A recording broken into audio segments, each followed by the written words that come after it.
My report, this is Art Kevin reminding you that news is heard as it happens on KHJ Radio 93. Good morning, dear. Good morning, Jane. Good morning, everybody. Welcome to the Jane and Steve Show.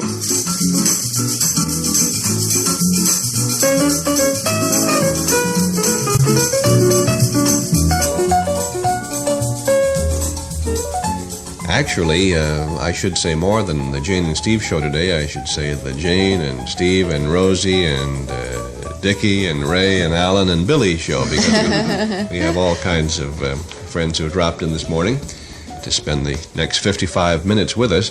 The Rosie we will bring to the microphone right away because she won't be able to stay the entire 55 minutes with us today. She has to rush off, and we'll be finding out to where and for what purpose very shortly. I call her Rosie. You know her, of course, as... Whenever I pause, I always feel like doing one of those automatic jokes. But I'll be serious. Oh, no, go ahead. I don't think you need to say anything now they've heard that laugh. That's right. No, that would be another better setup for the joke. You know, right. You say, now you don't have to tell them who it is, do you? Of course not, folks. It's Nils Astor. One of those jokes. And anyway, everybody does know, I'm sure, because she's one of the mainstays of what is one of the most popular and one of the best television shows ever done, The Dick Van Dyke Show. Ladies and gentlemen, Rose Marie. And here she is now. Good morning. Hi. Good morning, neighbor. Good morning, neighbor. I really must rush off. I have a cycle of wash going, and I've got to get that. The bell goes ding, ding. Oh, dear. Oh, my, this is nice and cozy up here. Isn't it? It's just wonderful. This is the way to do, yes, radio. It is. Yes, it is. Our attic, as Steve calls it. Well, it's a very nice attic, I tell you that much. This hour, I should say, is no stranger to you because, as I guess most people know who are interested in the production methods of television film series, the schedule is pretty much like that of making a regular motion picture, in that you have to get up early. Our show? Yes. No. No? No kidding. Really? Well, what most people think is wrong again. Tell us about it. Well, see, our show was done in front of a live audience. Ah, and that's a lot right. of people don't know that. They think that we film just like any studio does, like Bonanza or something like that. That's right. But we do our show in front of a live audience, and we usually tape on Tuesday nights. And audience comes in about, I should say 7 o'clock, 6:45, and we do a warm-up. And then show starts about 7:30. We have 3 or 4 sets, general sets on our stage, I should say. And we do our show like a play. Oh, that's and marvelous. the only delay that we have is a costume change or a reloading of camera. And the audience sees a tremendous experience, actually, for anybody who's never seen anything like that. Not just an ordinary television show, but a film show, a live show, everything, the technique of 3 cameras all at once. And it's very interesting. And they leave about 9 o'clock having seen a whole show done as a play. Isn't that the way Lucy is done, too? That's right. Yes. Lucy was the one that originated it, bless her heart, because it is the greatest form of filming to do for comedy that ever happened. Yes, much superior to the other method, which involves making a regular motion picture that happens to be 30 minutes in length, doing little bits and pieces of scenes, as you've said, Jane, then scotch taping them together, and then adding the sound of recorded applause later. We have no laugh track whatsoever, and it is amazing. The mail that we get said the laugh track is too loud. Could you cut it down? You know, Yes. And if they would only realize it and watch it, they see that we have to wait. If something gets a very big laugh, I mean, we thought maybe it would get a fair laugh, and it gets a tremendous laugh, that we're almost hesitating for the next line because we have to wait for the laugh. And sometimes things that we think are funny don't get any laughs, and we go right on. And applause usually comes in sometimes when if the audience likes a scene very, very much. The greatest example of that is another television show that once was done like this with an audience, and just for curiosity's sake, I went over to the set to watch it, and they had no audience. They were doing it on film. And went over. It was a comedy show, a very popular comedy show. I won't mention any names, but it was a very popular comedy show, and the director stood behind the camera, and the man was doing the bit, whatever joke it was. The director staying back of the camera, and the man said the joke, and I always use, and his shirt fell off. I use that as a punchline for a joke anytime, to refer to a joke. And he did the joke, and his shirt fell off, and there was a long pause, and the director back of the camera went, laugh, laugh, laugh. No. For timing, and Sure. I thought, oh, dear, how do you get in there to be funny again? Yes, exactly. Whee! It's terribly important to comedy to have that continuity that just builds and builds and builds, especially in your type of comedy in the Dick Van Dyke Show. That's right. That's why the live audience is so tremendous. It helps us as performers Of to course. time our jokes and Yeah. time our bits, things Yeah. like that. Believe it or not, Rosie, most of the comedy shows that I've done on television over the years have been live, as you know, and or those that were taped in the live manner, which means no editing, just you saw it as it happened. And even we used to get occasional postcards and letters saying, Yes. "Can you please cut the laugh track down? You I don't don't deserve believe that it. big a laugh." We are going to pause right now at about it's almost 11 minutes after 9. We'll be right back with Rosemary, and we're going to bring to the microphone a number of people. Next in line, Mr. Allen Young, who has dropped in this morning, too, to visit us again. And that will happen if you'll come right back. Come to Kinney, where the values are. Surprise! There's a February savings spree at Kinney Shoes. Come to Kinney, where the styles are. Yes, Kinney takes the wraps off new spring shoe styles and specially prices them for a limited time only. Come to Kinney, where quality shows. Imagine that famous Kinney quality in exciting new spring fashions and all at exciting prices, too. Come to Kinney, where the family goes. Style, value, and famous brand names. That's Kinney's February savings spree. So bring the family and start saving on new spring shoes now. Come to Kinney, where the styles are. Come to Kinney, where the values are. Check the telephone directory for the Kinney store nearest you and visit the Kinney Shoe Center now in Glendora, Bell Gardens, and Manhattan Beach. All are open weekdays and Saturday till 9, Sundays till 5. Back now to Jane and Steve. Here we are once again. Goodbye, Ray. Bye, Ray. Bye-bye. Our friend Dr. Ray Lascola came by again this morning and walked through the house very fast. It's a shortcut from here to the freeway, you see. And we just give him carte blanche. Now, as I was saying, another one of our friends has dropped in again. You recall he was on our program just recently, and we've received such wonderful reaction to his visit. Here he is again, another great TV favorite, comedy favorite, Mr. Allen Young. Morning again, Alan. Good morning, Steve, Good Jane, morning. and Ro. Hi. Hi, dear. How you doing? Just wonderful. It's nice to see you again. Nice to see Not that I don't see you every week. Oh, I could say the same for you. Don't you dare. And This is, to me, present company accepted is the greatest comedy show on the air because it's very got nice. the greatest comedians and comedians.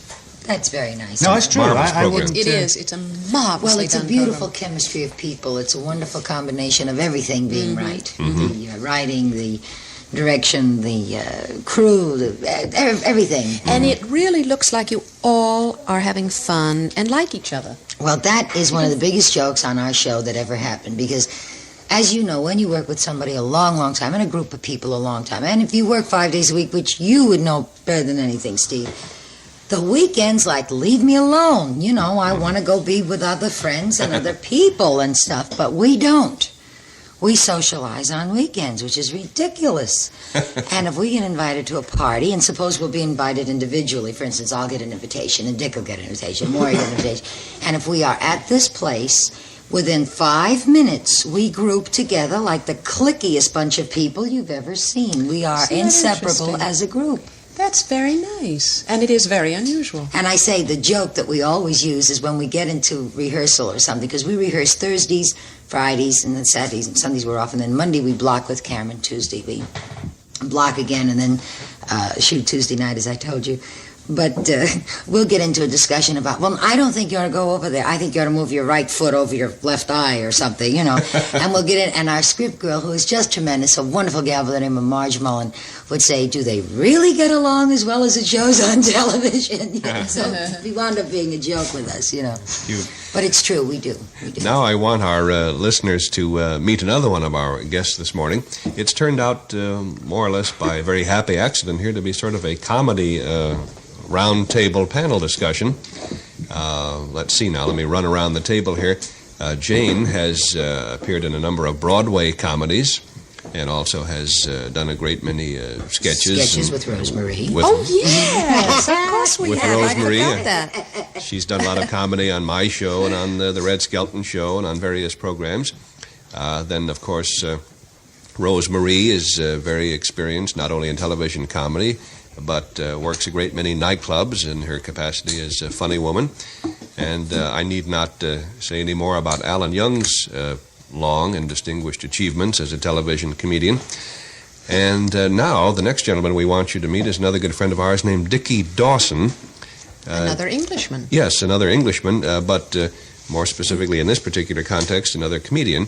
So we'll get various points of view about comedy this morning. Dickie, first of all, how are you? Yes, Hello. nice to be with you. Good morning. Morning. Good Rosie morning. and See you Jane again. and Steve and everybody. How are you? Fine, thank you.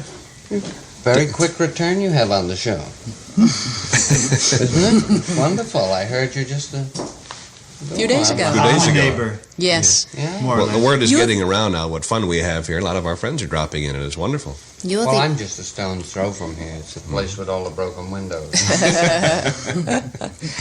But Rosie and Alan really are neighbors. You're in Van Nuys. That's right. And Alan is in Studio City. Studio City. So you see, that's about 5 minutes away. I'm at Desilucawanga.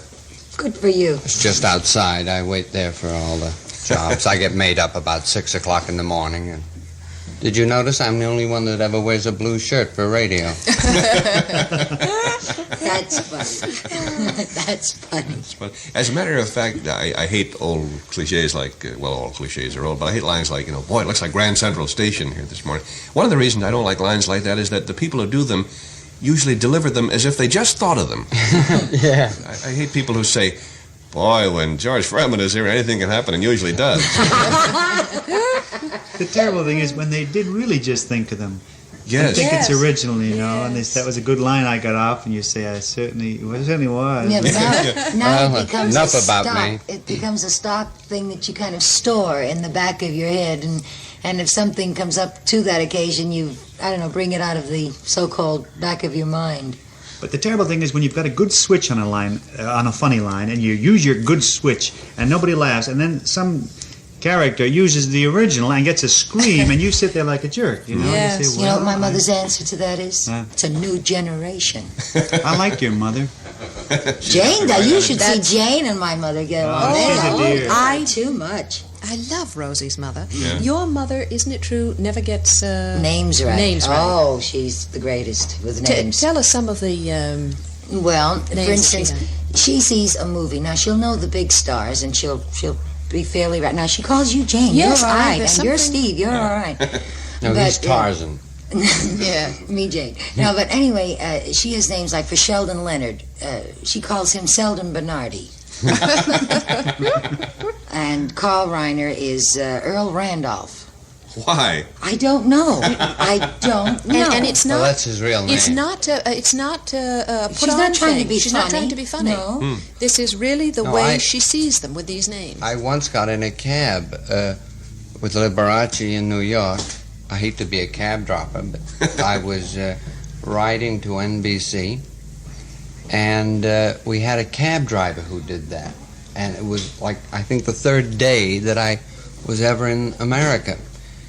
And in England, the cab drivers never talk to you. You know. Oh, really?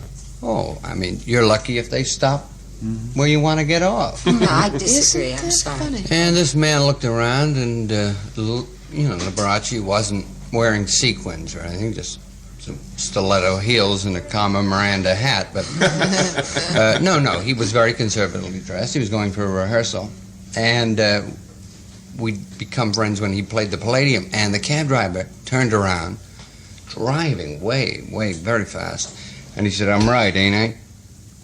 And he said, "I beg your pardon." And he said, "It is, ain't it?"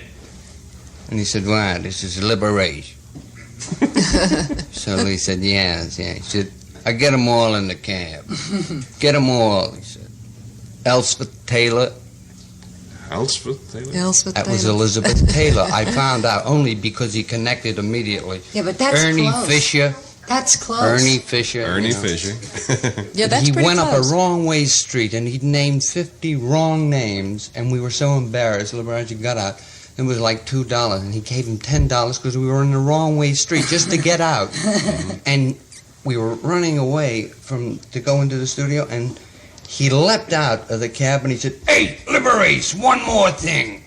And he said, "Yes, what is it?" He said, "Give your regards to my wife."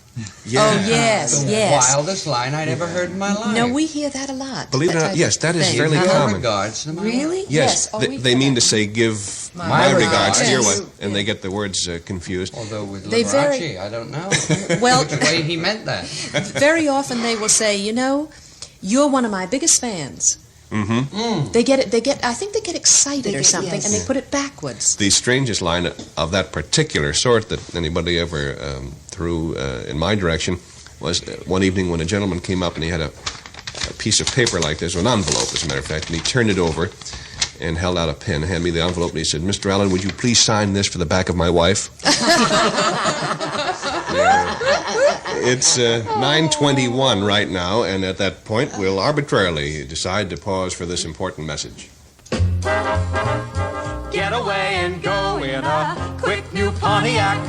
It's the swingin'est, young and bold. Get away and go, you've just got to drive that quick new Pontiac 65. The Pontiac Grand Prix steps away from its imitators this year with a car that looks, moves, rides like no luxury sports car you've ever seen. New styling gives it a lower, longer look. A new transmission makes it move more swiftly, more smoothly. Pontiac Grand Prix for 65. The quick one. Wide tracks. This is the year of the rideable, drivable wide tracks. So get away and go in a quick new Pontiac. See 'em at your dealer at Wide Track Town today. Motor Trend Magazine Car of the Year at your Southern California Pontiac dealers now. Speaking of mangling names, as we all were just a moment ago, there's a fellow that I guess we all know. He's one of my dear friends. He was the producer of my different TV shows for quite a few years. He now is, along with Nick Vanoff, one of the producers of the Hollywood Palace show on ABC TV, Bill Harback. And Bill is notorious in the business for the fact that he gets names wrong. And like your mother, Rosie, he doesn't do it to be funny. He's not a consciously funny man, although not on purpose. He's a very amusing fellow. And some of his name manglings have become minor classics of their sort. And naturally, when we were on Sunday, he used to have to book 3 and 4 top names every week. And boy, the versions of those names that used to fly around the office, he would suddenly get an idea. One day he said, "Get me that actor, what's his name, Charleston Moses." Meant, of course, Charlton Heston. Well, see, that's close. You can at least get an Figure it out. association. Another time we were going to do a swimming pool show with the whole program built around a pool with all the obvious things that would suggest.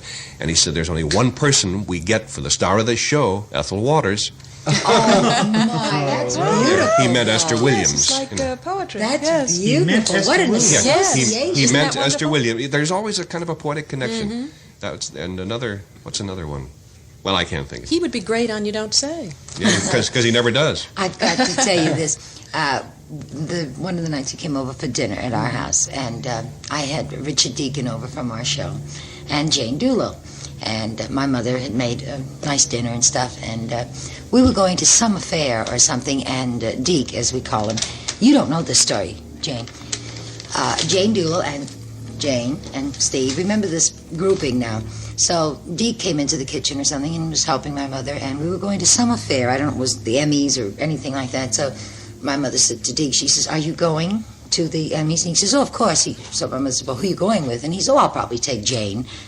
And my mother's face fell right to the floor. And she looked at him and she says, "You're taking Jane?" And he said, "Yes," unconscious. He said, "Yes."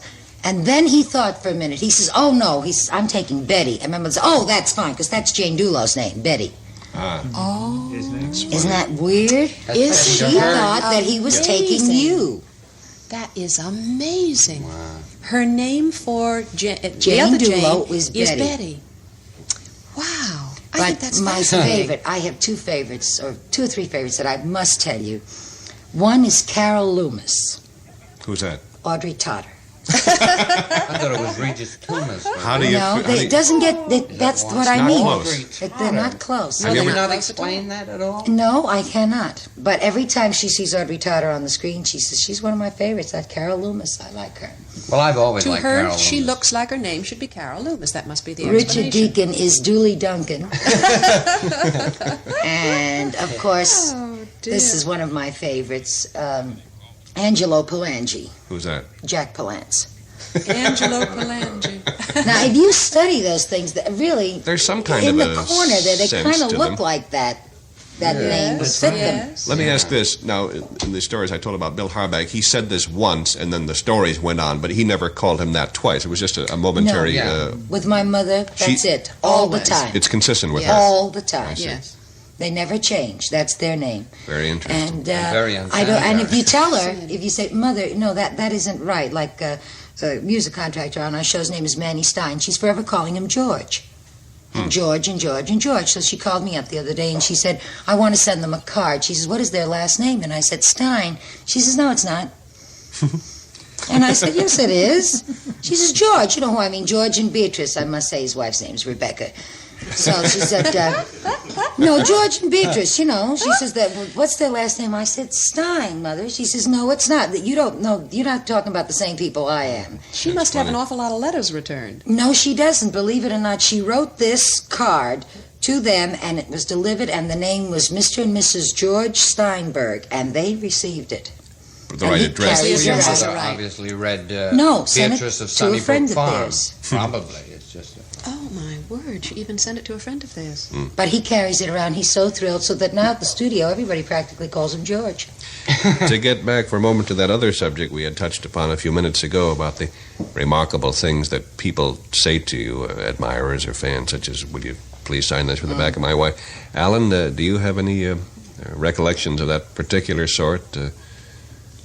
No, I'm always called Mr. Allen. Really? Yes, and when we were on the perhaps you remember, on the New Year's float, whenever they said, "Hey, Mr. Allen," I would turn and they would say, "Not you, him," referring to you. Yeah, I often didn't know they'd yell, "Hey, Alan," and it could have been either one of us. Oh, of course. But I get had- Mr. Allen, and my wife gets Mrs. Allen. Isn't So we, that- and my real name being Angus, I will turn if they say, "Hey, George." So with so many names. Well, Ginny calls you Angus. Ginny no, she calls me Alan, but when she says Angus, I better turn. Ah, That's yeah. the "Hey, you," come for dinner. All performers, no matter whoever is the greatest performer that ever lived and the most famous, he had this experience too, whoever he might have been, of simply having people come up to you and say, "Oh, what is your name again? We watch you all the time. We love you. Oh, Who- yes. come on, give me your name. Who are you?" I know you. Yep. I know you. I've seen you. What is your name? Oh, Sure. I know it. What on the is your tip of name? my Then you say tongue. Rosemary, and they say, "No, that's not it. What is Yeah. your name?" That is understandable, but what I've always had a little trouble fitting into place in my mind is being called Fred Allen. I can understand this maybe in young people who maybe didn't know who Fred Allen was, but as anybody over, say, 40 knows very well, Fred Allen is one of the real giants of a few years back. And I can never understand how they could confuse me with him. Maybe Dave Garroway because we both wear glasses or something. That's understandable. I don't think it's that they're confusing you, dear. What they are confusing is just the name, the similarity of the name, and the fact that both they associate with comedy, and they're names that they know well. I guess that's it. No, there's more to it than that. What if is I it? may disagree. You certainly may. And I don't mean this to be complimentary because I wouldn't just disagree to compliment, but the wit is the same. You're right. It's ad-libbing. I don't think anybody can appreciate Steve till they see him on a MC a show that he didn't know he was going to have to MC, and he doesn't know who's coming up next, and he's making comments about the fact they haven't shown up. Now you see the same as Fred Allen. I mean, his ad libs were exactly the same. It's the wit along with the name, I think, that Exactly. gives that comparison. The unprepared. Steve never ceases to amaze me when he does these dinners where everybody comes in with the material that they've been doing in nightclubs for 30 years or Or something. specially written for the occasion. Or especially written for the occasion, Dickie, as you say. And then Steve stands up, and I think the reason why he gets laughs 3 times the size of, the routines, which are brilliant and have been brilliant for Tried years, and proven, yeah. is because everybody knows it is right on the spur of the moment. Well, actually, I made the happy discovery quite by accident many years ago, and all performers do discover this quite early in their careers, that such ad-libbing as you may do, the audience usually can somehow detect as ad-libbing. They sense. Yeah, and they will laugh more at even a kind of a weak ad-lib. Because of the attempt. And the, Well, because they created. respect the mind being able to work that fast and work that fast, You know, talking of the people that come in with written material, Bill Dana, a dear friend of yours, and myself were amongst 80 people who were invited to receive an award. I'd never gotten an award for anything in my life, for the City of Hope, which we do things for.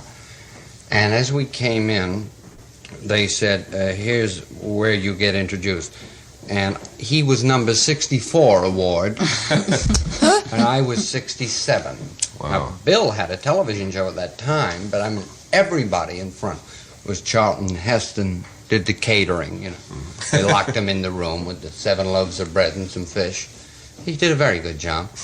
No, but everybody, Jack Benny, George Burns, George Jessel, Milton Berle, and they all knew this. So Billy said, we've got 3 minutes, we're allowed to do something. So we were writing things on the tablecloth, little note. And we would see things so close to it getting done.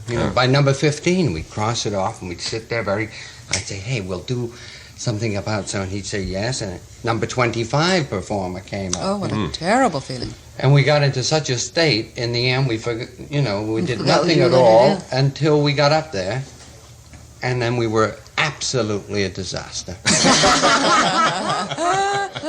As a matter of fact, my award melted. It's a better story that way. Tell you one cute thing. I've gone to an affair where they were honoring a great comedian, and I can't prepare anything. I can't say to a writer, write something funny for me to say at a dinner or something, especially if I've worked with the man or know him or anything.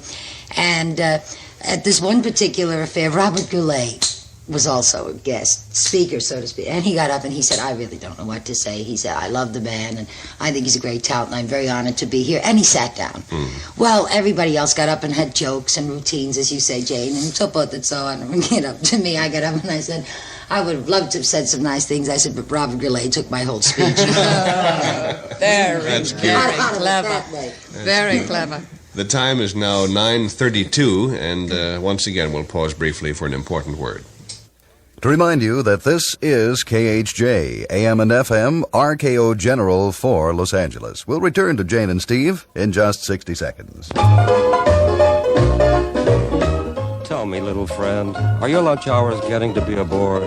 You've tried all the restaurants, coffee shops. For kicks, you're down to eating in the park? Well, take a tip from your friendly local announcer. Find yourself a lovable Shakey's Pizza Parlor at Ye Public House, where the Bavarian black beer flows from man-sized pitchers. The pizzas come fresh, hot, and tasty. Shakey's leans over backwards, so when you lean over frontwards and look down at Shakey's Pizza, your mouth will water. Yes, little friend, this is the way to be introduced to a smoked oyster or an Italian sausage or Canadian bacon or any one of the many, many imported goodies and exotic blends of herbs and spices that go into the fresh pizzas on a Shakey's menu. By all means, join in the fun of an evening. But remember, Shakey's Pizza Parlors and Ye Public Houses also present ye whole bit at lunchtime. Shakey's puts in a lot of work on their pizza. You can, too. And here we are again. We were just discussing peculiar ways in which all of us have been introduced at one time or another. I've been introduced even by people who were introducing me in front of an audience as Fred Allen by mistake. Has anything like that ever happened to you, Alan Young? No? Oh, come on. Come on, Alan. Well, Oh, dear. not for years. Angus? Aye, lass, I'll do it. I came down to America in 1942, was during the war, as a matter of fact. You left us, did you? I left you. During the Blitz. But no, I was brought to America to do a show, and I did a little act. It opened up with me walking on stage with my suspender hanging down the back, as if I hadn't dressed properly, and the people would start to giggle. And then I would notice it gradually. I dressed in a hurry. And then through a little gymnastics, I would get the suspender all tangled up and then get out of it. And I got applause at the end. So this is my first American appearance. I thought this will be a nice underplaying way of being, coming on. So I was standing in the wings, and the man said, "Oh, this next act, you've all seen him in pictures." Oh boy, he's one of the greatest stars in the business, and blah, blah. And I'm waiting, and he said, "Here he is, Alan Ladd." I started to applaud, and he's looking at me, and I suddenly realized he had the name wrong, and I had to walk out. And I walked out, and you could hear the applause suddenly, go down, and then I realized my suspender's hanging. He looked so much older on the screen. Yeah. Dear. And then they saw the suspender hanging down. and now they're whispering, it's not like working to a whisper. So I started to reach for the suspender, and the producer of the show suddenly thought, that poor kid, and he put the microphone open. He said, "That's all the time we have. The show's going on the air." This was a warm-up for a radio show. And I said, "Thank you." And I walked back into the wings with my suspender still hanging. And 10 minutes later, I had to come out and do the spot on radio in front of the audience who thought I was Alan Ladd with a sloppy suspender. Well, I went back home, left America, and said I will never come back again. Oh, dear. That's terrible. No, it was fine. Did you a lot of good. You get calluses that way in your heart. Well, I got the greatest. I will never forget an introduction I got from Jack Parr, and I've kidded him a lot of times about it. I've lived out here for the past 18 years or so, but traveling quite a bit. And until the Bob Cummings show and the Van Dyke show, I traveled quite a bit. I was more on the road than I was at home. I made up my mind about 7 years ago to stay home. So I'd always said, well, the reason I never am asked to make a picture or something is because they really don't know what I do, because I'm always on the road. I'm making fabulous money, doing very well, but nobody knows me here in California where I live.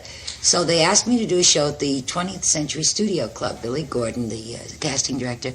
And I said, well, now, why are they asking me? They really don't know what I do, and so forth and so on. But I said, all right. Now, the Studio Club is a closed thing, as you know. They hire the room for the night, and it's everybody that works at the 20th, and it's an inside thing. So Jack Parr was under contract at that time to 20th. So I'm sitting there, and I'm leaving to play the Chicago Theater in about 2 or 3 days, that I play twice a year, headlining the show, very, very large in every respect. And they introduced the show. Now the show goes, Jack Parr comes out and he says, gee, with everybody here, I wonder who's watching the store on Pico, and all these inside jokes. And now we'd like to introduce a dance team who just finished a picture with us on the lot. And I'm sinking lower and lower into the chair because I don't belong here, And then he introduced a singer who had just finished a picture, and another fellow who worked on a picture, and he comes out and he says, while on location, I did a bit, and they asked me to do it tonight, and I thought, I got to get out of here. What am I doing here? And another girl, a little starlet that was a very large name who had just finished a picture. Now comes my turn, and I swear, I kid you not. This was my introduction, and I remembered it word for word. And now, ladies and gentlemen, I should like to introduce to you a young lady who I understand is very good on television. However, I've never seen her. Oh, no. And here she is, Rosemarie. Wow. And I will never forget that introduction. Yeah, that sort of grabs you. Wow. Yeah. And I walked out there and I said, thank you very much. I said, I don't know what I'm doing here. I said, it was ridiculous, but I did very well. And after the thing was over, Jack Parr came over to me and he said, I'm awfully sorry. I said, that's all right, I don't know you either. Wow. You should have walked out and said, Jack, you've never seen me, and you're never going to see me tonight. Good night. Walked off. I couldn't do that. Boy. Well, now I would like to introduce a little talent who I think is going to sing for us today. Yes, Jane, I've gotten tired of this incessant piano playing morning after morning. It's enough to drive a man mad. So today I thought I'd sing a little something for you from one of my albums called... So I'll sing a little something for you from one of my albums.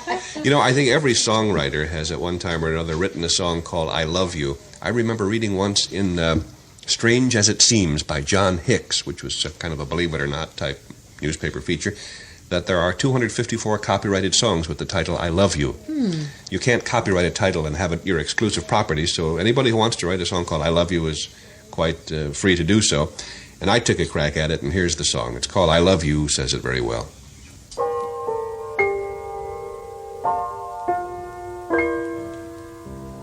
I love you.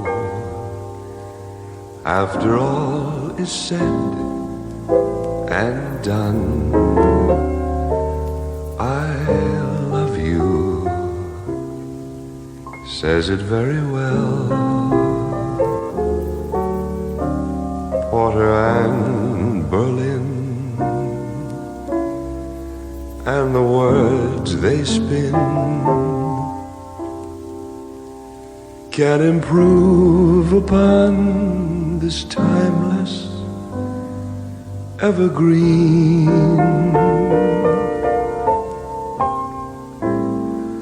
I love you, this the wise men recommend. Oh, I love you, always rings the bell.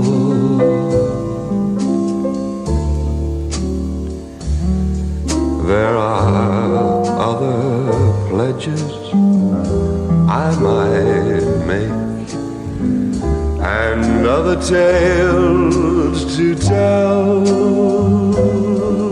but I love you. Yes, I love you. Oh, I love you, says it very well.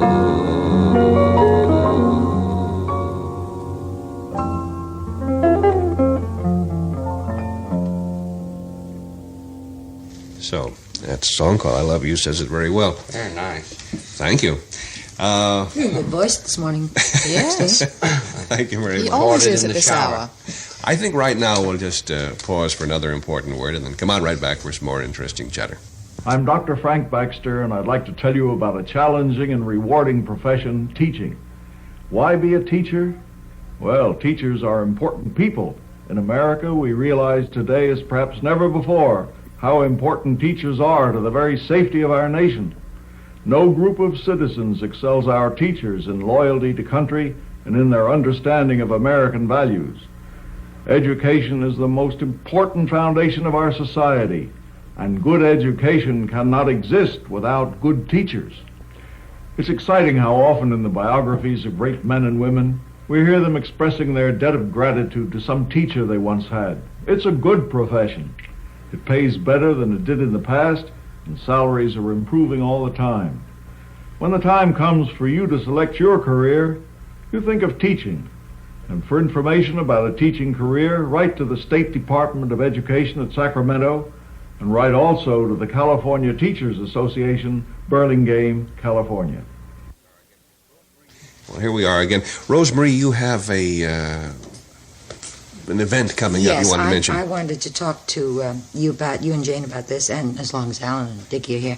I have become very involved with an organization called the California Educational Clinic, which is for what they say exceptional children. Mm-hmm. This is not a physical sort of thing. This is an educational program.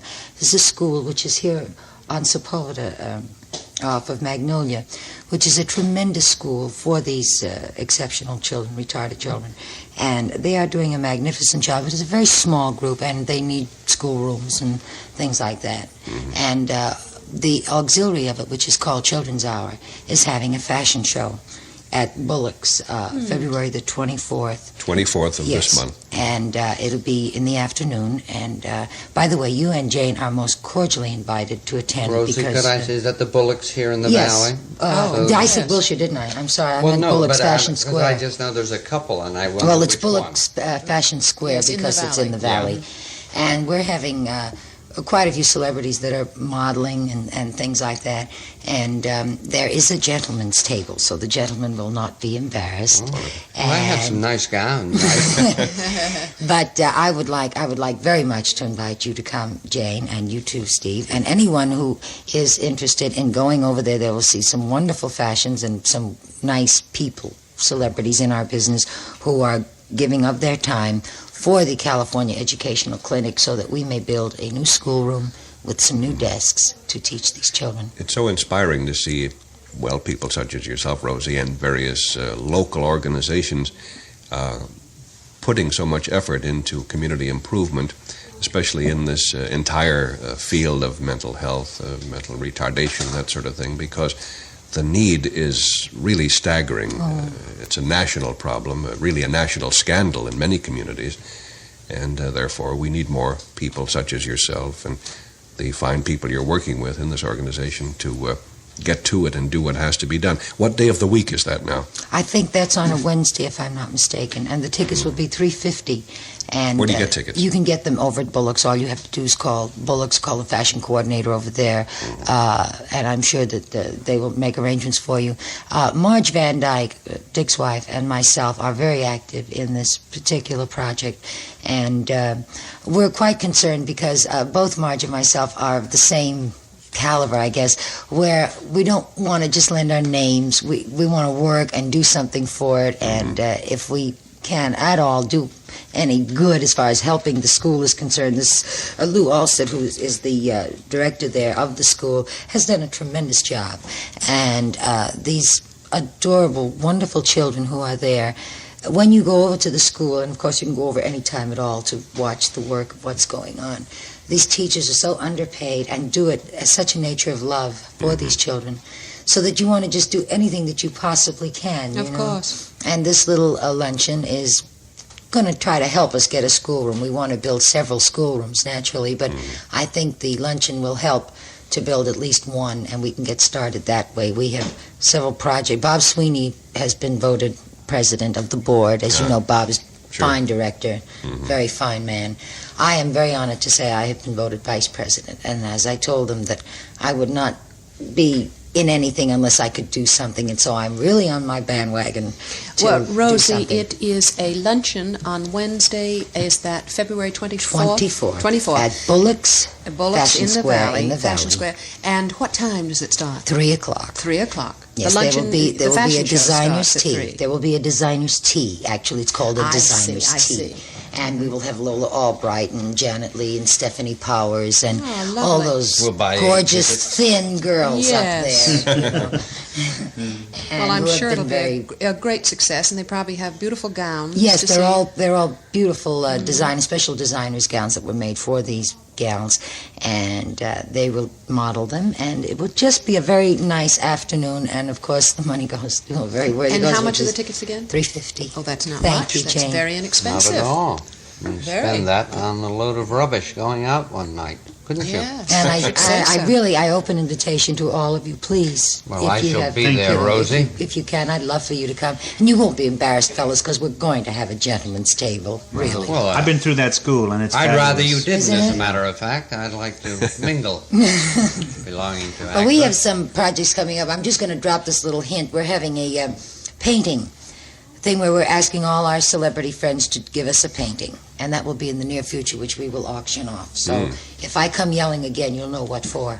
Yeah, well, I better get out the paintbrush. do you huh? paint? Yes. Oh, you mean a painting done by the That's celebrities? right. Well, we have some. So Do he's you? done some You very paint. good ones. You're hooked. I have tried my hand at Very it. Could you happy. whip one up for Alan and I by the 24th? Because we're unless you paint, do you, Alan? I'd rather have one of Steve's.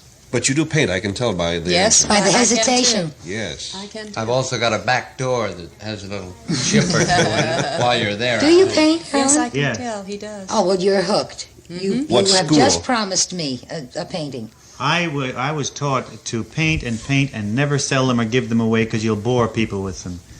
But if it's for something like that, I'd be very happy. You to. know the school. You've been through it. Yes, June Foray took me through it. Uh-huh. Ah. June's going to be our guest one of these days very soon. Incidentally, it's now 11 minutes before 10, and that is as good a time as any, Jane, to ask you what is this flower of the day here? Well, I have quite a few flowers of the day here. I have a little spring arrangement, spring flowers. Rosie, what would you like? Would you like one of the camellias or one of my giant field-grown pansies? And this, of course, is peach blossoms. Oh, I think the camellias are beautiful. The pink camellias, aren't they lovely? Gorgeous. Camellias were the flower of the day one day recently, weren't you? Yes, and then I have these lovely, I like the field-grown pansies, because they're so large. What is the difference between a field-grown pansy and another pansy? They're larger. They're and grown in a field. The field-grown pansies are 10 or 15 times the size of a regular pansy. You know, pansies in England, the flowers. We have all different color pansy, which are much larger than that. Even that we than grow this? in our gardens. Truly. Even than this size. Oh, but much larger. Oh, really? Like the head, almost the head of a cup. Really? Oh, I've never seen them. I was going to say, Jane, this appears to be about 1.5 inches or maybe 2 inches in diameter. And if that's 10 or 15 times larger than a regular size? A regular size. Yes, Audrey has the regular size, and they are, I would say, smaller than that little section in there, which is, but the field pansies are usually double, too. The extra. Yes, they have the extra petals. One reason why I like pansies so much, to me that looks like a face. It does. Doesn't it to you? They're a marvelous flower and great colors. Great, gorgeous colors. But I don't see so many of them in this country. In England, everybody grows them. Well, I love them. I grow them. Every year I I plant don't love them. I have about this to me looks 300 like or a little 400 cat. in my room. I like Well, them. it's because of the 2 or 3 lines that are up on top, and then all it looks like the whisk is down on the bottom down there. Does that look like a kitten to you, Alan? Yes. Doesn't now it? that I look at Well, it. in that case, you're all under arrest. This is the color I adore of pansies. Yes, the deep purple. The deep. Yes. Beautiful. It's like velvet. It's the Exactly most like beautiful velvet. velvet. That looks like I'd like to have an evening gown made. Over here.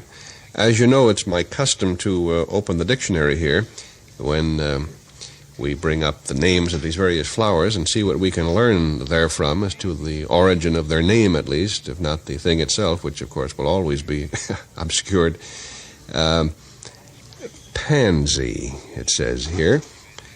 Plural is pansies. Isn't that interesting? Yes. Yeah. Well, you learn a little something every day. It's a very educational show. And here's something seriously quite fascinating. It's from the French word penser, a thought. Thought, to think. Or to think. Penser, to think. One, a small plant of the violet family with flat, broad, velvety petals in many colors, also called heart's ease. It doesn't explain why this flower comes, heart's ease. It doesn't explain why the flower is rooted, the name of it is rooted in the French word for thinking, but there it is. But it means thinking, thought. Yes, thought. Yes. That's what I think it means. I hate a thinking flower myself. It's interesting. It's from the Very violet thinking family. flower. That I didn't know. I can believe that. That is in the form. If you know violets, The that's similar. Well, I know stem. Violet, and she's certainly... You know, But it's a that's little another- dangerous to look at the roots sometimes of words. I stopped enjoying my breakfast thanks to looking up the word marmalade. Why? I'm going to look it up right now. Please look it up, Steve. Why, yeah. Well, we were traveling through Scotland, and I stopped at a little place, and they said, well, Mary, Queen of Scots, nearly died here. A place called, I've forgotten. But there's a little room, and marmalade was discovered in this room because she was from France, and she loved oranges. And so she was so sick she couldn't eat the orange, so they squashed it. Put warm water over it because she was not well, and that was what she liked. So marmalade, I gathered. Now I haven't looked this up. I took it apart myself. I thought Mary Marmalade. Sick. Mary Ill. sick. Oh, my. So I took one look Sick at my Mary. breakfast the next morning and said, I don't You want. say we have some toast butter and a little sick... Yeah. Dear. Oh, So my. That, You isn't quite be that careful weird? when you look Yeah. up these words. That's very interesting. Well, that's why I won't eat peanut butter. The same reason. No, he's going to look it up, and it means Henry pansy, V. probably. Yeah, What does it say, Steve? from the French. Marmalade, plural marmalades. No, I just made that up. It's from the French, marmalade, from the Portuguese, marmalada, which doesn't tell us too much. Unless you're in Portugal. It's a confection of quinces. Marmelo is the word for quince in Portugal. The Latin word is melamellum. Melamellum. That's like aluminum. And the Greek word was melamelon. Well, See, it's related to the word melon. Morning. Toast and melamelum. interesting. Melamelon, or melon, sweet apple. The Greek word for honey is meli, M-E-L-I, plus melon, apple. Melon is the Greek word for apple. Isn't that fascinating? Fascinating. I love words. We've been eating melon all this time, and it's really apples we've been eating. Big apples. But they don't define it as Mary They sick, didn't tell do us they? about Mary being sick. No. No, you Now, have of to course, go to this is the Scotland to get that Scottish story. version, so, they can be wrong on a lot of things. Because if they don't not know, a they'll fact. make it up. Anyway. Well, I was going to say, wouldn't they give you some sort of story for that when they kind of do that? Well, to they never make it gave me that interesting? story. I just took it apart myself because the marmalade that we eat was invented in Scotland due to Mary Queen of Scots. And so I took the word That's apart. fact. Like Marylebone Street in London is from Mary Le Beau, and they shade it Marylebone. England, they shorten everything, like veg for vegetables, the halls for holidays. But I'll go back to marmalade in as much as the Portuguese are eating it. Or the Greeks. I love marmalade. And veg. Yes. Well, I think that covers the marmalade. Very nice discussion on comedy we've had, hasn't it? Yeah? I haven't I mentioned think it Told me once. more about pansies than I wish to know, to tell you the Buddy, truth. it's 5 minutes to 10 right now. We'll pause for this message. And something good for marmalade is Barbara Ann. Barbara Ann announces a new achievement in flavor and honest-to-goodness eating. It's milk and honey bread. It comes in white and wheat and contains the natural goodness of whole milk, pure honey, and Montana spring wheat. Try it and know how good it is. Milk and honey bread by Barbara Ann. And always remember, For the nicest things from a baking pan, help yourself to Barbara Ann. Bread varieties by Barbara Ann. Delicious.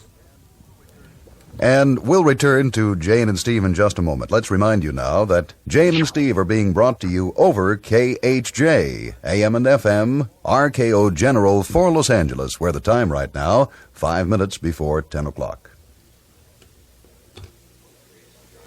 One of the reasons I used the cliche about Grand Central Station earlier is besides the number of guests we have this morning, we have our 7-year-old Billy and our 47-year-old Don Otis over there. And we also have, you all know Ira Cook, the well-known local disc jockey. Well, we have his daughter Susie Cook here playing with Billy, and Billy was listening to our conversation a moment ago, and he has something to tell us about Greek words. What was that, Bill? Kali Meira. Kali Meira, is that a Greek word? Yes. What does it mean? Good morning. Where did you learn that? In class. Oh, George Gibbett is one of the teachers at the school. He is not. That's true. George Gibbett, honey, is a vaudeville comedian who later got into motion pictures. How did you happen to learn it, darling? We were studying about Greece. Oh, really? Could you get a little closer to this Armenian microphone, honey? What else have you learned about Greece? Oh, nothing. Oh. Just that they grow olives a lot there. Yeah, Yes. that's true. And they say good morning a lot. Good morning. They say, good morning, how are your olives? Common greeting. Call me Mikalala, whatever it is. What college was that do you word? go to, Billy, that you learn all Kali this? Meira. If we could just learn one Greek word a day, we could invade Greece in an hour. Li dash May dash Ra dash. What's that? No. Radish, she said. No, I didn't. Oh. Rosemary asked you what school you go to. Buckley. Oh, my. And what grade are you in? Second. And they're teaching you all about Greece and teaching you Greek words? They're teaching him geometry. They're teaching him French. He is learning Now things we're that I gonna goofed on in start- high school. Now we're going to start about Switzerland or things like that. Everybody's saying, not that. Why not Canada or Hawaii or something like that? Well, why do they want to Switzerland's know fun. more about Hawaii and Canada rather I than... don't know. How do you feel about it? Oh, Why not Hawaii and Canada? Is that how you feel? I They go want to along learn. with Hawaii. Yeah. Yes, yes. And I think it's probably because he's been there, you see, and because Yes. Canada's near. And he would have a head start. Yes. He could tell I them a think few that things. is marvelous. Yes, Really. but Switzerland's very fascinating to learn about. He, All about the burned bears. he seriously is learning to speak French. Oui. Comment allez-vous? How are you? See. Do you answer me He in translates French? French anyway. No. Well, by golly, with this lineup of guests today, Dickie Dawson and Rose Marie and Alan Young, 8, Professor Billy Allen. 9. we That have, is counting him. Bill. yes, and Bill Bill and is Don him. and Susie. And linguist, the Bill. The linguist. And what with all this cast of thousands, we have run out of time. So I'll say thanks, Rosie. My pleasure, Steve. And Jane, thank you, Rosie. Vicki. Thank you very much. Thank you, Alan. Thank I'm you, afraid Steve and your Jane. washing is going to go over. I think my bell went ding ding. Yes. Goodbye, Jane. Bye-bye, Bye, dear. everybody. Bye-bye. Bye-bye. We've been here an hour.